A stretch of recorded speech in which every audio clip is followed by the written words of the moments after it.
Bugün dükandan bir çiyələk aldım. Çiyələyin özünü deyil, bitkisini. Onu əkmək üçün torpağı qazdım. Sonra onu qabından çıxardıb yerə qoydum. Əllərimlə torpaqdan götürüb köklərini ana torpağa bərkizdim. Can suyunu verdim ki, canlansın. Heç pişiyin adı krokodil olarmı? Amma bizim pişiyin adı belədir və ot yeyəndir. Sonra keçdim həyətin digər tərəfinə. Burada da nəsə əkinlərə başlayıram. Rolan isə çöldən gətirdiyi bu taxtanı çıxardı, məni xoşbəxt eləməyə çalışır. Sizcə necə?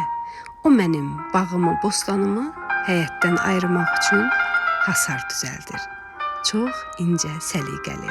Budur, hazırdır və təriflənmək gözləyir.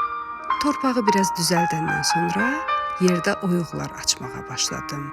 Məqsədim bu oyuqları ən birinci peyinlə doldurmaqdır. Peyin kisəsini çox incə açıb, içindən götürüb oyuqlara hərəsinə biraz dökürəm. Daha sonra həftələrdir evdə böyütdüyüm, qulluq elədiyim bu xiyar ştillərini bu oyuqlara doldurub üstünü torpaqlayıram. Yenə də əllərimlə onları ana torpağa bərkizirəm.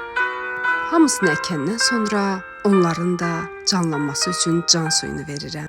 Üzərini torla örtürəm ki, ilk günlərin parlaq günəşi onları yandırmasın. Sonra biraz da özümə iş tapıram.